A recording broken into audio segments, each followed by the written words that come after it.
Pandian store சீரியல்ல அடுத்து வர எபிசோட்ல என்ன மாதிரியான ட்விஸ்ட் எல்லாம் இருக்க போகுதுங்கிறத இந்த வீடியோவில் பார்க்கலாம். அழகுமதி அழகு மலர்னு சொல்லிட்டு எல்லாருமே ரொம்பவே சந்தோஷமா சிரிச்சுக்கிட்டே வேலை பார்த்துட்டு இருக்காங்க. இது எல்லாத்துக்குமே காரணம் யாருன்னு பார்த்தீங்கன்னா நம்ம கோமதி தான். கோமதி சொல்லி தான் எல்லாரும் அவ்வளோ சிரிச்சுட்டு வேலை பார்த்துட்டு இருக்காங்க. அப்ப அழகு மலரோட மாமியார் வந்து என்ன இது, என்ன கிச்சன்ல வேற சத்தமா கேக்குது சொல்லிட்டு இருக்காங்க. உடனே ராகவன், அதாவது மீனாவுடைய மாமா, ஆமா லட்சுமி போய் பாரு, என்ன விஷயம்னு சொல்லிட்டு போய் பாருன்னு சொல்றாங்க. போய் பார்த்தா எல்லாரும் மாறி மாறி சந்தோஷமா கும்பல் கூடி சிரிச்சுட்டு வேலை பார்த்துட்டு இருக்காங்க.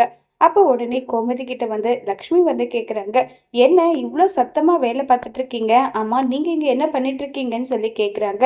வாங்க வந்து உட்காருங்க, எல்லாரும் சேர்ந்து ஜாலியா வேலை பார்க்கலான்னு சொல்லி கூப்பிடுறாங்க. இல்ல இல்ல, எனக்கு வேலை இருக்கு, நான் கிளம்புறேன்னு சொல்லிட்டு அங்கிருந்து கிளம்பி நேரா ராகவன் கிட்ட போயிட்டு, எங்க மீனோட மாமியார் ஏதோ சின்ன பசங்க மாதிரி சேர்ந்துக்கிட்டு சின்ன பசங்க கிட்ட கூட சேர்ந்து கூத்தடிச்சிட்டு இருக்கு, என்னங்க இதுன்னு சொல்லிட்டுலாம் இருக்காங்க. விடலட்சுமி அவங்க நம்ம வீட்டுக்கு வந்த விருந்தாளி, இன்னும் 2-3 நாள் இருந்துட்டு கிளம்பி போயிடுவாங்க, இதை நினைச்சாலாம் நீ எதையும் வரி பண்ணிக்காத விடுன்னு சொல்லிட்டுலாம் இருக்காங்க. இப்போ உடனே நம்ம கோமதி வந்து மீனா கிட்ட, இவங்க எல்லாருமே நான் அப்படி பார்த்துப்பேன், என்னுடைய பொண்ணுங்க 2 பேர் இருந்தாலுமே இவங்கள மாதிரி வந்து யாரும் கிடையாது, அவங்க கிட்ட இருக்கிற க்ளோஸை விட மீனா கிட்ட தான் நான் ரொம்பவே க்ளோஸ், மீனா கிட்ட எந்த ஒரு விஷயத்தையும் சொல்லாம என்னால இருக்கவே முடியாதுன்னு சொல்லிட்டு ராஜி மீனா கிட்ட எல்லாம் பேசிட்டு எல்லாம் இருக்காங்க. இதை கேட்டு ரொம்பவே சந்தோஷப்பட்டுட்டு இருக்காங்க. அடுத்ததான் வந்து பாத்தீங்கன்னா நம்ம பாக்கியராஜ் வராங்க. மீனா கிட்ட, இந்தப்பா மீனா, உனக்கு இதெல்லாம் ரொம்ப பிடிக்கல, உனக்காக நான் வாங்கிட்டு வந்திருக்கேன்னு சொல்லிட்டு நமக்கு ஒரு மிட்டாய்னா ரொம்ப பிடிக்கும் போல அந்த மிட்டாய் வாங்கிட்டு வந்து கொடுக்குறாங்க. தேங்க்ஸ் அத்தா, எனக்கு இது ரொம்ப பிடிக்குன்றது இப்போ வரைக்கும் நீங்க ஞாபகம் வச்சுக்கிட்டு எனக்காக இதை வாங்கிட்டு வந்திருக்கீங்க பார்த்தீங்களா, உங்களுக்கு எப்படி நன்றி சொல்றதுனே தெரியல, ரொம்பவே தேங்க்ஸ்ன்னு சொல்லிட்டு எல்லாம் பேசிக்கிட்டு எல்லாம் இருக்காங்க. இதை கேட்டதும் ரொம்ப சந்தோஷப்படுறாங்க. கரெக்டாக அந்த இடத்துக்கு வந்து இப்போ சுரேஷ் வராங்க. சுரேஷ் பார்த்ததுமே மதியோட முகமே மாறுது. இதை எல்லாமே கோமதி வந்து நோட் பண்ணிட்டு தான் இருக்காங்க. இப்ப வா சுரேஷே வந்து உட்காருன்னு சொல்றாங்க. என்ன எல்லாரும் பயங்கர சந்தோஷமா இருக்கீங்க போலன்னு சொல்லிட்டு சுரேஷ் வந்து கேக்குறாங்க. ராஜி கிட்ட எக்ஸாம் எப்படி ப்ரிப்பேர் பண்ணீங்க, ஓகேவான்னு சொல்லி கேக்குறாங்க. ஆமா ஓகே தான், நான் நல்லா தான் ப்ரிப்பேர் பண்ணேன்னு சொல்லிட்டு சொல்லிக்கிட்டு இருக்காங்க. உடனே வந்து அண்ணி எனக்கு காஃபி மட்டும் கொஞ்சம் சுரேஷ் இப்பவே எடுத்துட்டு வரேன்னு சொல்லிட்டு காஃபி போட்டு எடுத்துட்டு வந்து கொடுத்துட்டு எல்லாருமே ரொம்பவே சந்தோஷமா ஜாலியா வந்து பேசிட்டு எல்லாம் இருக்காங்க.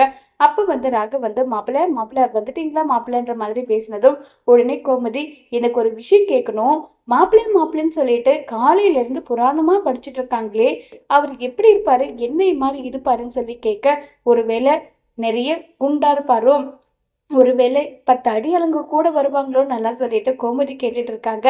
சேச்சே, அவர் அப்படியெல்லாம் இருக்க மாட்டாரு, இருந்தாலும் அவர் ஒரு மாதிரி தான் சொல்லிட்டு மாறி மாறி பேசிட்டு இருக்காங்க. உடனே கோமதி வந்து மீனா ராஜுகிட்ட, ஏய் இவங்க பேசுறதெல்லாம் பார்க்கும்போது எனக்கு பயமா இருக்குடி, வா நம்ம ஊருக்கே திரும்ப போயிடலாமான்னு சொல்லி கேக்குறாங்க. அத்தை, என்ன அத்தை நீங்க ஏன் அத்தை இப்படி பயப்படுறீங்க, அப்படியெல்லாம் ஒன்றும் இருக்காது, வாங்க அத்தை போகலாம் வாங்கன்னு சொல்லிட்டு இருக்காங்க. உடனே நம்ம கோமதி வந்து போக்குறாங்க. அங்க தங்கராஜ் தான் உட்கார்ந்துட்டு இருக்காங்க. தங்கராஜ் பார்த்ததும் கோமதிக்கு சிரிப்பை கொஞ்சம் கூட அடக்க முடியல, அப்படி விழுந்து விழுந்து சிரிக்கிறாங்க. தங்கராஜுக்கு ஒண்ணுமே புரியறதில்ல, எதுக்காக நம்மளை பார்த்து இவங்க இப்படி சிரிக்கிறாங்கன்னு சொல்லிட்டு தங்கராஜ்ல இருந்து வீட்டுல இருக்க எல்லாருமே முடிச்சிட்டு இருக்காங்க. நீங்க கூட என் மாப்பிள்ளை இப்படி அப்படின்னு சொல்லிட்டு பயங்கர பில்டப் எல்லாம் விட்டீங்க, ஆனா இவரை பார்த்ததும் காமெடி பீஸா இருக்காரு, இவரை பார்த்தா எனக்கு சிரிப்பு தான் வருதுன்னு சொல்லிட்டு கோமதி சொல்ல, உடனே மீனா, அத்தை இது நம்ம வீடு இல்ல, கொஞ்சம் அடக்கி வாசிங்கன்னு சொல்லிட்டு மீனா சொன்னா கூட நம்ம கோமதியால தாங்கவே முடியறதில்ல. உடனே தங்கராஜ் வந்து கேக்குறாங்க, என்ன மாமா என்னை பத்தி அப்படி என்ன சொன்னீங்க, இல்ல மாப்பிள்ள உங்களை பத்தி பெருமையா தான் சொன்னேன், நீங்க அப்படி இப்படின்னு சொல்லிட்டு, ஆனா அதை அவங்க தப்பா எடுத்துக்கிட்டாங்க போலன்னு சொல்லிட்டு ராகு வந்து சொல்லிக்கிட்டெல்லாம் இருக்காங்க. இப்ப தங்கராஜ் வந்து பேச்சு அப்படியே மாத்துறாங்க. எப்படி இருக்கீங்க, நல்லா இருக்கீங்களா, மீனாவுடைய மாமியார் தானே நீங்க, நீங்க ஒரு நாள் எங்க வீட்டுக்கு வரணும் நல்லா சொல்லி பேசிட்டு இருக்காங்க, அதுக்கு என்ன தாராளமா வந்துட்டா போச்சுன்னு சொல்றாங்க. நான் காலையில ஏகப்பட்ட வேலை மீட்டிங்கு கமிட்மெண்ட்னு 1008 விஷயம் இருக்கும், அது வேலையா நான் ஓடிடுவேன், நைட்டுக்கு நீங்க டின்னருக்கு வந்துடுங்கன்னு சொல்லிட்டு இருக்காங்க. சரி சரி கண்டிப்பா நாங்க வரோன்னு சொல்லிட்டு இப்ப நம்ம கோமதி வந்து சொல்லிட்டு இருக்காங்க. இப்ப எல்லாரும் இன்ட்ரோ பண்ணி எல்லாரும் மாறி மாறி வந்து சாப்பிட்டுட்டு இருக்காங்க. அடுத்த ட்ரக்கா வந்து பார்த்தீங்கன்னா எல்லாரும் உட்காந்து குல்ஃபியும் ஐஸ்கிரீமும் சாப்பிட்டுட்டு இருக்காங்க.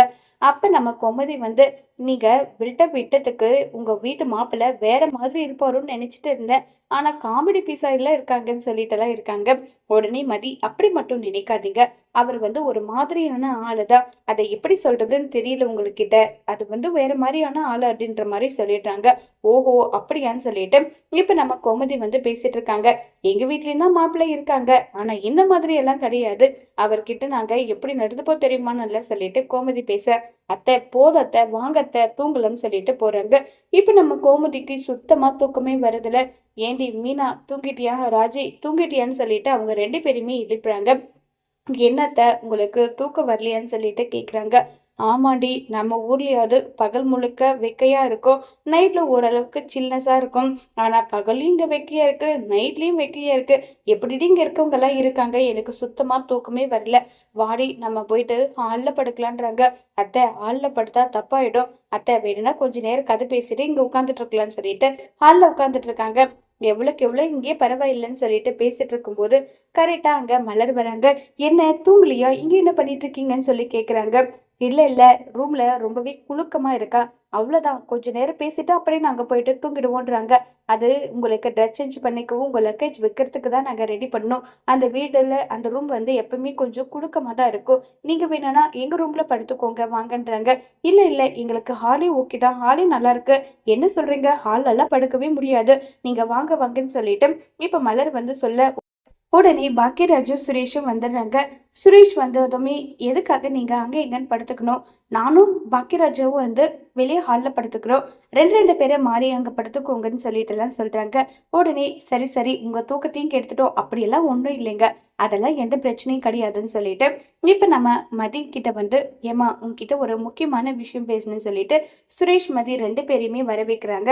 என்னடா கெஸ்ட் வந்து நம்மளுடைய பர்சனல்ல இன்டர்ஃபியர் ஆகுறாங்களேன்னு சொல்லிட்டு எல்லாம் நினைக்காதீங்க. நீங்க 2 பேரும் நடந்துக்கிற விதம் பார்த்துட்டு தான் இருக்கேன். என்னுடைய பையன் கதிரும் சரி, ராஜும் சரி 2 பேருக்கும் பிடிக்காம தான் கல்யாணம் நடந்தது. ஆனாலுமே அவங்க எனக்கு எப்படி தெரியுமா நல்லா சொல்லிட்டு ரொம்பவே சந்தோஷமா பேசிட்டு இருக்காங்க. ஒருத்தர் மாத்தி ஒருத்தர் புரிஞ்சுக்க ட்ரை பண்ணுங்க. கண்டிப்பா பிடிக்காத கல்யாணம் கூட நல்ல கல்யாணமா மாற வாய்ப்பு இருக்கு. நல்லா அட்வைஸ் எல்லாம் பண்ணிட்டு இருக்காங்க. இதை கேட்டதும் மதி வந்து கண்டிப்பா ட்ரை பண்றோம்னு சொல்லிட்டு எல்லாம் இருக்காங்க. அடுத்த நாள் காலையில ஆகுது. அடுத்த நாள் காலையில நம்ம பாண்டியனுக்கு கால் பண்றாங்க. ஏங்க எப்படிங்க இருக்கீங்க? ஏங்க முகம் வாடி போயிருக்குன்னு சொல்லிட்டு கோமதி கேக்குறாங்க. அடிக்கிற வெயிலுக்கு வேற என்ன பண்ண சொல்ற கோமதி? முகம் இப்படிதான் இருக்கும்னு சொல்லிட்டு பாண்டியன் வந்து சொல்றாங்க. ஏங்க இங்க அழகு மலர் அழகுமதின்னு பேர் அழகா இருக்குங்க. அவங்க எல்லாரும் இன்ட்ரோ பண்றேன்னு சொல்லிட்டு ஒவ்வொருத்தரையா காட்டிட்டு இருக்காங்க. எல்லாரும் மாறி மாறி பேசுறாங்க. இதை பார்த்ததும் ராகவனுக்கும் ராகவனுடைய பொண்டாட்டி லக்ஷ்மிக்கும் என்னங்க இது? குழந்தை மாதிரி இவங்க நடந்துக்கிறாங்க. பெரியவங்க ஒரு மாமியார்ன்ற மாதிரி இல்லாம இப்படி நடந்துக்கிறாங்கன்னு சொல்லிட்டு எல்லாம் பேசிட்டு இருக்காங்க. விடு விடு, அவங்க கேரக்டர் அப்படி போல, அதுக்கு நம்ம என்ன பண்ண முடியும்? விடு விடுன்னு சொல்லிட்டு ராகவன் வந்து சொல்லிட்டு இருக்காங்க. உடனே பாண்டியன் வந்து சரி கோமதி பத்திரம் பார்த்துக்கோன்னு சொல்லிட்டு போனை வந்து கட் பண்ணிடுறாங்க. உடனே மதி மலர் 2 பேருமே, நீங்க இந்த அளவுக்கு ஜாலியா இருக்கீங்க, உங்களை பார்க்கவே எனக்கு அவ்வளவு பிடிச்சிருச்சுன்னு சொல்லிட்டு ரொம்பவே சந்தோஷமா பேசிக்கிட்டெல்லாம் இருக்காங்க. அடுத்த ட்ராக்கா தங்கராஜா காட்டுறாங்க. தங்கராஜ் வந்து ராகவனுக்கு கால் பண்ணி, மாமா விருந்து தடபுடலா ரெடி பண்ணி வச்சிருக்கோம். எல்லாரும் கொஞ்சம் சீக்கிரம் வெள்ளனையே வந்துடுங்கன்னு சொல்லிட்டு இருக்காங்க. அதுக்கு என்ன மாப்பிள்ள, நீங்க சொல்லிட்டீங்கல்ல, மதியத்துக்கு மேலேயே நாங்க புறப்பட்டு வந்துடுறோம்னு சொல்லிட்டு எல்லாம் பேசிக்கிட்டு இருக்காங்க. இப்ப கோமதியும் வந்து, அங்க அந்த பொண்ணு ரேவதி மட்டும் தனியா வேலை பார்த்துட்டு இருக்கோம். நம்ம கூட போனா ஒத்தாசையா இருக்கும் இல்லைன்னு சொல்லிட்டு எல்லாம் பேசிக்கிட்டு இருக்காங்க. இது கேட்டதும் சரி போகலாம்னு சொல்லிட்டு மலர் மதின்னு சொல்லிட்டு எல்லாருமே கிளம்பி வந்து போறாங்க. போற வழியிலே தான் என்னுடைய வீடு இருக்கு, நம்ம அங்க போயிட்டு போலாமான்னு சொல்லிட்டு மலர் வந்து கேட்க, உடனே மதி வந்து போலாமேன்னு சொல்றாங்க. உடனே மலர் யோசிச்சு பார்த்துட்டு இல்ல இல்ல அப்புறம் போய்க்கலாம்னு சொல்றாங்க. உடனே கோமதி வந்து, ஏமா இவ்வளவு தூரம் வந்துட்டோம், போற வழியில தான் வீடுன்னு சொல்லிட்டு இதுல போறதுல என்ன இருக்கு? இல்ல பின்னாடி அத்தை மாமா 2 பேரும் வராங்க. நாங்க 2 பேரும் லவ் பண்ணி கல்யாணம் பண்ணிக்கிட்டதுனால என் குடும்பத்தை பார்த்தாவே என்னுடைய வீட்டுல இருக்கவங்களுக்கு பிடிக்காதுன்னு சொல்லிட்டு எல்லாம் இருக்காங்க. ஓ அப்படியா? இப்போ உனக்கு அதுதான் பிரச்சனையான்னு சொல்லிட்டு இப்ப ராகவனுடைய வண்டியை ஸ்டாப் பண்ணிட்டு, எங்க எங்களுக்கு கொஞ்சம் வேலை இருக்கு. நானும் மீனா இவங்க எல்லாருமே முடிச்சிட்டு நாங்க நேரா அப்படி வந்துடுறோம்னு சொல்றாங்க. இல்ல நாங்க நிக்கட்டுமா? இல்ல இல்ல வேண்டாம், நீங்க போங்க. மீனாவுக்கு முக்கியமான வேலை இருக்கா. என்னம்மா மீனா, நான் வேணும்னா நிக்கட்டுமா? இல்ல இல்ல மாமா, வெயில நீங்க நின்றா கருத்துருவீங்க. நீங்க போங்க மாமா, நாங்க பாத்துக்கிறோம்னு சொல்லிட்டு மீனா ராகவனை அனுப்பி விட்டுறாங்க. உடனே மலருக்கு பயங்கர சந்தோஷமாயிடுது. ரொம்ப நாளைக்கு அப்புறம் என்னுடைய வீட்டுக்கு நான் போக போறேன். அடிக்கடி போகணும், என் அம்மாவை பாத்துக்கணும், என் தம்பியை நல்லா கவனிச்சுக்கணும். இந்த மாதிரி எல்லாம் என் எண்ணம் தான். ஆனா அது எதுவுமே நடக்கலன்னு சொல்லிட்டு மலர் ஃபீல் பண்ண உடனே கோமதி, இங்க பாருமா, இப்படி இருக்கிற வீட்டை நாங்க போறதுக்குள்ள எப்படி மாத்துறோம்னு பாரு. நீ இதுக்கெல்லாம் வருத்தப்படாத. நானும் தான் என் குடும்பத்தை விட்டு கிட்டத்தட்ட 30 வருஷத்துக்கு மேல பிரிஞ்சுதான் இருக்கேன். என் கண்ணு முன்னாடி தான் என் பெத்தவங்க வீடு இருக்கு, என் அண்ணனுக்கு வீடு இருக்கு. இருந்தாலும் தெரிஞ்ச தெரியாத மாதிரி நான் வாழ்ந்துட்டு இருக்கேன். அதுக்கு உன் வாழ்க்கை எவ்வளவோ மேலு. எல்லாருக்கும் ஒவ்வொரு கஷ்டம் இருக்கு. அந்த கஷ்டத்தை கடந்து போறது தானம்மா வாழ்க்கைன்னு சொல்லிட்டு கோமதி சொல்லிட்டு இருக்காங்க. நீங்க எனக்காக இவ்வளோ ஆறுதலா பேசுறது மனசுக்கு ரொம்ப நிறைவா இருக்குன்னு சொல்லிட்டு ரொம்பவே ஃபீல் பண்ணி எல்லாம் பேசிட்டு இருக்காங்க. இப்ப மலரோட வீட்டுக்கு போறாங்க. மலரோடைய அம்மாவும் தம்பியும் வாங்க வாங்க உட்காருங்கன்னு சொல்லிட்டு அவ்வளோ அன்பா பாசமா கவனிச்சுக்கிறாங்க. ரொம்பவே அன்பா பாசமா கவனிச்சுக்கிறாங்க. எல்லாருமே சந்தோஷமா இருக்கிறத போற வழியில தங்கராஜ் பாத்துறாங்க. தங்கராஜ் பார்த்துட்டு ரொம்பவே கோவப்படுறாங்க. பயங்கரமா ஷாக் ஆகுறாங்க. இவங்க எல்லாரும் நம்ம வீட்டுக்கு விருந்துக்கு வர்றதா தானே இருந்தது. இப்ப என்னன்னா மலரோட வீட்டுல கொஞ்சம் கொலாவிட்டு இருக்காங்க. இப்பவே போயிட்டு மாமா கிட்ட இந்த விஷயத்த பத்தி பேசலான்னு சொல்லிட்டு முடிவு எடுத்துறாங்க. முடிவு எடுத்துட்டு நேரா தங்கராஜ் கோவமா போறாங்க.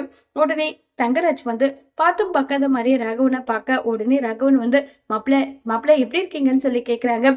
வாங்க வாங்க மாமா, நல்லா இருக்கீங்களா? என்ன நீங்களும் அத்தையும் மட்டும் வந்திருக்கீங்க, மீதி யாரும் வரலையான்னு சொல்லிட்டு கேக்குறாங்க. இல்ல மாப்பிள்ள, அவங்க யாரும் வரலன்னு சொல்றாங்க. பின்ன அவங்க போய் எப்படி வருவாங்க மாமா? அவங்க தான் அவங்க அம்மா கூட சந்தோஷமா குடியும் குடுத்தனமா இருக்காங்களேன்னு சொன்னதும், இதை கேட்டதும் லக்ஷ்மிக்கு ராகவனுக்கு பயங்கர ஷாக்கிங் ஆகுது. என்ன சொல்றீங்க? ஆமா, மலரோட அம்மா வீட்டுல அவங்க எல்லாரையுமே நான் பார்த்துட்டு வந்தேன். என்ன பண்ணிட்டு இருக்காங்க அவங்கன்னு சொல்லிட்டு கோவப்பட்டு கேட்க, உடனே ராகவன் ஏங்க நான் தான் சொன்னேன்ல, மீனாவுடைய மாமியார் சரியே இல்ல. ஏற்கனவே மதி மலரை ஒட்டு மொத்தமா பிரெயின் வாஷ் பண்ணி அவ ஒழுங்கா இருந்தவளையும் ஒழுங்கில்லாம பண்ணிட்டான். இப்ப மீனாவுடைய மாமியார் ஒட்டு மொத்தமா எல்லா பிரச்சனையும் இழுத்து விட போறாங்க. எல்லாரும் குளுத்து விட்டு அலைய போறாங்க.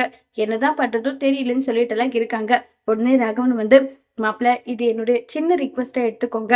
அவங்க ஊர்ல இருந்து போற வரைக்கும் எதையும் கண்டுக்க வேண்டாம். அதுக்கப்புறம் மீதி என்ன பண்ணணுமோ அதை நம்ம பார்த்துக்கலாம்னு சொல்றாங்க. ஆமா மாமா, நீங்க சொல்றதும் சரிதான்.